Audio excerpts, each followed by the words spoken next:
Okay, अब हम discuss करेंगे सिक्योरिटीज़ के जब सिक्योरिटी सेल होती हैं तो उनके ऊपर जो गेन होता है उनका आपने क्या करना है, किस तरह से ट्रीट करना है। तो हमने कहा था कि इमूवेबल प्रॉपर्टी अलग तरीके से ट्रीट होती है, सिक्योरिटीज़ अलग तरीके से ट्रीट होती हैं, और इसके अलावा अदर कैपिटल एसेट्स अलग तरीके से ट्रीट होते हैं। तो इमूवेबल प्रॉपर्टी तो हम सीख के आ गए, लेकिन gain on sale of securities हमने अभी नहीं सीखा, तो ये सीखने लगे हैं। तो पहले हमें ये पता होना चाहिए कि सिक्योरिटीज़ होती क्या है। तो ये वाली सिक्योरिटी नहीं है, ये तो मैंने अटेंशन पर्पस के लिए यहाँ पे लिखी है। सिक्योरिटी का मतलब क्या है, means share of a public company. किसी भी पब्लिक कंपनी के क्या हो जाएंगे, शेयर्स हो जाएंगे।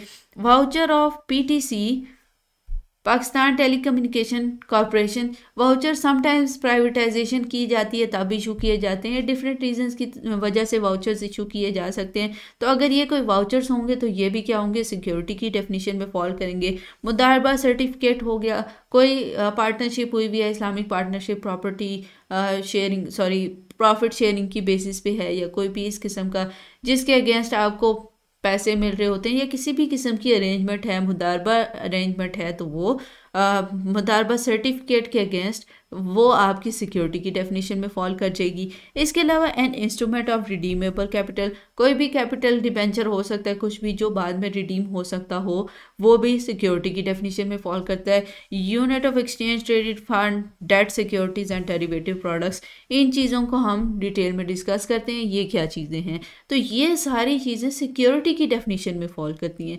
लेकिन अगर आप इनकी वर्डिंग्स को देखें तो ये वाली वर्डिंग हमने पहले एक प्रोविजन में डिस्कस की है, और वो ये थी कि इन पे वो 75% वाला रूल अप्लाई नहीं होता। तो इसका मतलब है कि 75% वाला रूल ना तो सिक्योरिटीज़ पे अप्लाई होता है, ना इमूवेबल प्रॉपर्टी पे अप्लाई होता है। इसके अलावा कोई आएगा तो उसके ऊपर अप्लाई हो जाएगा। तो हम यहाँ पे देखते हैं कि डेरिवेटिव प्रोडक्ट्स पहले क्या होते हैं। डेरिवेटिव प्रोडक्ट्स वो होते हैं जिनकी अपनी तो वैल्यू नहीं होती, लेकिन किसी और एसेट पे उनकी वैल्यू डिपेंड कर रही होती है। यानी एग्जांपल ले लेते हैं गोल्ड की। लेट्स से कि आप एक कॉन्ट्रैक्ट कर लेते हैं, और कॉन्ट्रैक्ट में आपने ये कहा हुआ है कि फ्यूचर में गोल्ड आप पहले प्रिडिक्ट करते हैं कि हो सकता है कि फ्यूचर में जो गोल्ड की प्राइस है वो इंक्रीज़ हो जाए, और आपके पास कॉन्ट्रैक्ट है जिसकी बेसिस पे आपने कहा हुआ है कि फ्यूचर में मैं 10 तोला सोना बाय करूँगा, और 5 तोला जो है वो 1.5 लाख के हिसाब से होगा। ठीक है, तो जो कॉन्ट्रैक्ट हुआ हुआ है उसकी बेसिस पे क्या है कि सोने की एक प्रिडिक्टेड वैल्यू की बेस पे आपने क्या किया हुआ है, कॉन्ट्रैक्ट किया हुआ है। लेकिन कॉन्ट्रैक्ट इन इटसेल्फ उसकी अपनी कोई वैल्यू नहीं है, वो वैल्यू किससे डिराइव कर रहा है, गोल्ड से डिराइव कर रहा है। यानी कोई अंडरलाइंग एसेट है जिसके ऊपर इस कॉन्ट्रैक्ट की वैल्यू डिपेंड कर रही है, तो इनको हम डेरिवेटिव्स कहते हैं। कुछ भी हो सकते हैं, प्रेशियस मेटल्स हो सकती हैं, कोई करेंसी हो सकती है, कुछ भी हो सकता है। तो ये किसकी वैल्यू में फॉल करते हैं, डेरिवेटिव्स की वैल्यू में। Derivative product means financial product which derives its value from underlying security or other asset may be traded on stock exchange of Pakistan. ये कॉन्ट्रैक्ट्स भी ट्रेड हो सकते हैं on stock exchange, include deliverable future contracts, cash settled future contracts, contracts of rights and options. Future contracts क्या होते हैं, rights और options क्या होते हैं, ये भी आपको एज अ बिजनेस स्टूडेंट पता होना चाहिए। फ्यूचर कॉन्ट्रैक्ट, फॉरवर्ड कॉन्ट्रैक्ट्स, ये कॉन्ट्रैक्ट्स होते हैं कि आप किसी फ्यूचर डेट पे, पर्टिकुलर टाइम पे, फ्यूचर के किसी पर्टिकुलर डेट पे एक स्पेसिफिक रेट के ऊपर कोई चीज़ बाय करें या सेल करें, तो उसे कहते हैं आप फ्यूचर कॉन्ट्रैक्ट। ठीक है, किसी फ्यूचर की स्पेसिफाइड डेट और एक स्पेसिफाइड रेट पे आप कोई चीज़, कोई एसेट बाय या सेल करने का कॉन्ट्रैक्ट जब करते हैं तो उसे फ्यूचर या फॉरवर्ड कॉन्ट्रैक्ट कहा जाता है। बस इन दोनों में ये फ़र्क होता है कि एक जो है जिसकी स्पेसिफिक मार्केट होती है, और एक दो लोगों के दरमियान हो जाता है जो कि जिसके अंदर कोई मार्केट इन्वॉल्व नहीं होती, कोई थर्ड पार्टी इन्वॉल्व नहीं होती। आप दोनों पार्टीज़ अपने मुताबिक उस कॉन्ट्रैक्ट को एडजस्ट करते हैं और कॉन्ट्रैक्ट कर लेते हैं। लेकिन इसमें एक में ये होता है, फ्यूचर्स कॉन्ट्रैक्ट में ये होता है कि एक स्पेसिफिक मार्केट के थ्रू कॉन्ट्रैक्ट किया जाता है। तो ये डिफरेंस है, लेकिन है एक ही चीज़ के फ्यूचर की एक स्पेसिफिक डेट पे स्पेसिफिक रेट पे आपने कोई चीज़ बाय या सेल करने का कॉन्ट्रैक्ट किया हुआ है। इसी तरह राइट्स और ऑप्शंस भी होती हैं। राइट ये होता है कि आपके पास राइट है कि कोई चीज़ आप बाय करें on future specific date at a specific rate, और ऑप्शन ये है कि आप कोई चीज़ सेल करें ऑन फ्यूचर स्पेसिफिक डेट या रेट। तो डेट एंड रेट, तो ये फ्यूचर्स और ऑप्शंस और राइट्स, इन चीज़ों को डिटेल में वैसे आप सर्च भी करें और आपको इनके बारे में पता होना चाहिए। मैंने एक ब्रीफ सी डेफिनेशन आपको बता दी है, क्योंकि अभी हम इनकी डेप्थ में डेफिनेशन तो आपके पास पेपर में नहीं आएगी, लेकिन ये चीज़ें आपको पता होनी चाहिए एज अ बिजनेस स्टूडेंट की ये क्या चीज़ें होती हैं। नेक्स्ट क्या है, डेट सिक्योरिटीज़। मीन्स दो किस्म की डेट सिक्योरिटीज़ हो सकती हैं, कॉर्पोरेट डेट हो सकता है, गवर्नमेंट डेट हो सकता है। ठीक है, आगे ये बहुत सारे डेट इंस्ट्रूमेंट्स के नाम आए हुए हैं, जो कि आपको पता हो तभी ठीक है, ना पता हो तभी ठीक है। लेकिन डेट सिक्योरिटीज़ क्या होती हैं, जो आपको इस चीज़ पर इंटाइटल करती हैं कि आपको इंटरेस्ट रिसीव होगा, या फिर जिसने इशू किए हुए हैं उसे इंटरेस्ट देना पड़ेगा। तो क्या है, डेट सिक्योरिटीज़ हैं, कॉर्पोरेट की भी हो सकती हैं, गवर्नमेंट की भी हो सकती हैं। तो ये सारी चीज़ें किसकी डेफिनेशन में आती हैं, डेट सिक्योरिटीज़ की डेफिनेशन के अंदर आती हैं। लेकिन कॉर्पोरेट डेट जो है वो किसने इशू करना है, इशूड बाय पाकिस्तानी और फॉरेन कंपनी और कॉर्पोरेशन रजिस्टर्ड इन पाकिस्तान। तो कोई भी कॉर्पोरेशन जो पाकिस्तान में रजिस्टर हुई है या कोई फॉरेन कंपनी है, पाकिस्तानी कंपनी है, इन्होंने कोई इंस्ट्रूमेंट इशू किया हुआ है, डिफरेंट इंस्ट्रूमेंट्स के नाम हैं, अगर इशू किए हुए हैं तो वो कॉर्पोरेट डेट होगा। और अगर फेडरल गवर्नमेंट ने कोई इशू किए हैं, प्रोविजनल गवर्नमेंट, लोकल अथॉरिटीज़ ने कोई इंस्ट्रूमेंट्स इशू किए हैं, तो वो क्या होंगे, गवर्नमेंट डेट की डेफिनेशन के अंदर आ जाएंगे। तो वेरी इजी, और ये सारी चीज़ें आपको याद करने की ज़रूरत नहीं है, बस माइंड में होना चाहिए कि कॉर्पोरेट डेट क्या है, गवर्नमेंट डेट क्या है, डेरिवेटिव प्रोडक्ट्स क्या हैं।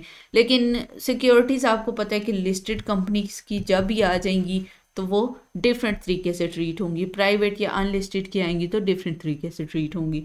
यहाँ पे देख लेते हैं कि कहता है कैपिटल गेन कैसे कैलकुलेट करना है। तो कैपिटल गेन तो सेम ही वे में कैलकुलेट करना है, ए माइनस बी, यानी कॉस्ट में से कंसिडरेशन माइनस कर देंगे आप, तो आपके पास क्या आ जाएगा, ए माइनस बी क्या है, A is the consideration, sorry consideration में से कॉस्ट माइनस कर देंगे तो आपके पास आ जाएगा गेन। और गेन को कैसे ट्रीट करना है, अब हमने इमूवेबल प्रॉपर्टी में ये पढ़ा था कि आपने देखना है अमाउंट, आपने देखना है टाइम, और साथ साथ आपने देखना है क्या, रेट। इसके अंदर एक एडिशनल चीज़ भी आपने देखनी है, एक तो अमाउंट देखना है, एक टाइम देखना है, एक आपने देखना है होल्डिंग पीरियड, और फिर आपने रेट भी देखना है साथ। ठीक है, तो यहाँ पे देखें, where security was acquired before 1 जुलाई 2013, 1 जुलाई 2013 से पहले पहले, तो देखें होल्ड टाइम 1 जुलाई 2013, मतलब डेट्स हम देख रहे हैं यहाँ पे। तो 1 जुलाई 2013 एक टेबल बनाते जाएं, तो रेट क्या होगा, 0%।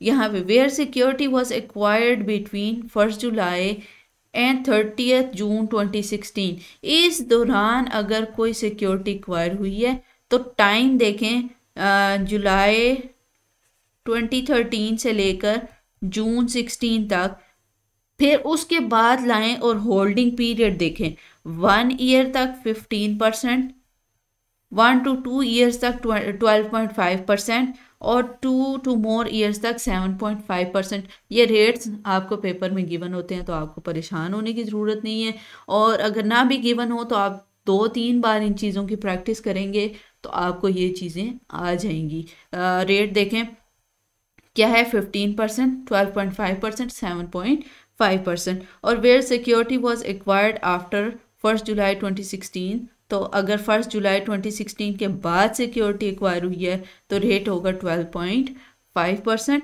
अच्छा, पेपर में इसी तरह पूछा जाएगा security was acquired on this date, holding period was this, apply the rate. तो आपको अमाउंट पता होनी चाहिए जिसके ऊपर आपने होल्डिंग पीरियड देखना है, टाइम देखना है और उसके ऊपर रेट लगाना है। तो 4 चीज़ें आपने यहाँ पे ज़रूर देखनी है।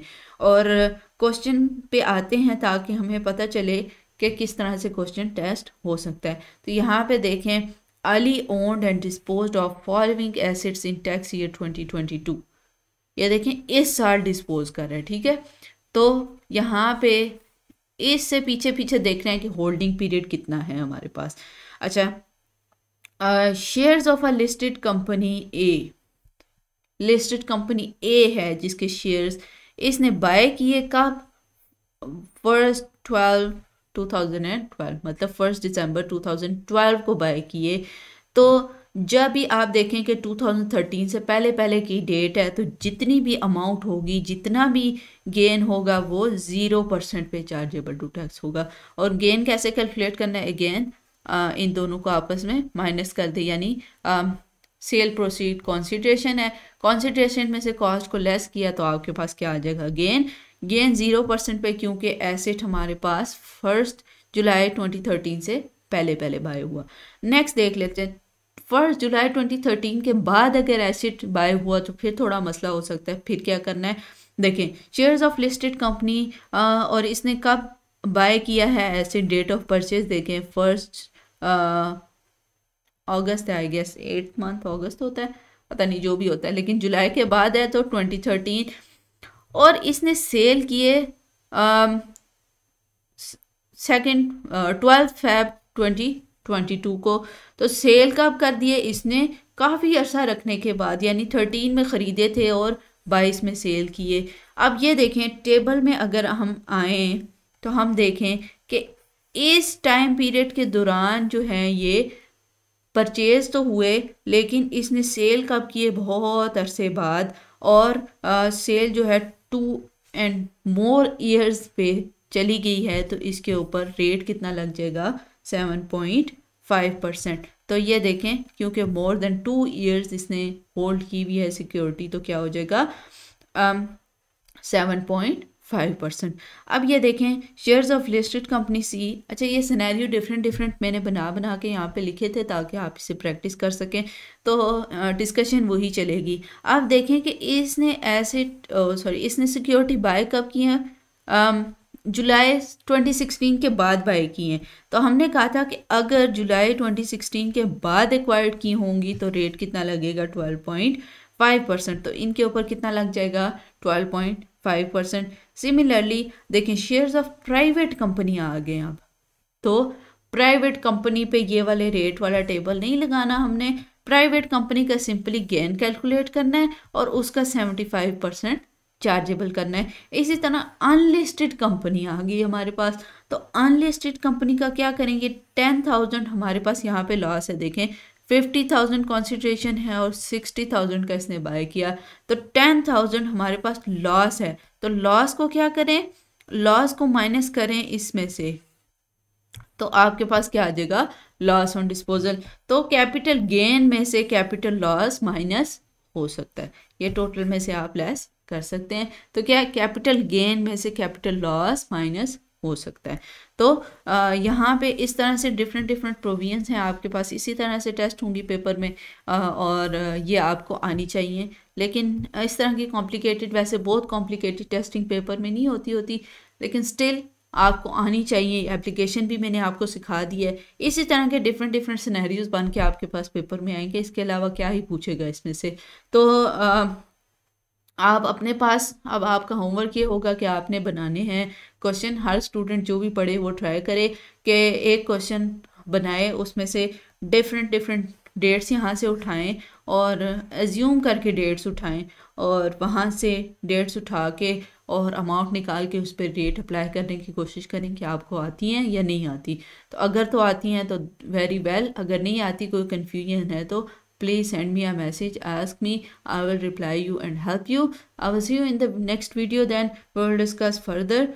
So we'll end it here. Allah Hafiz.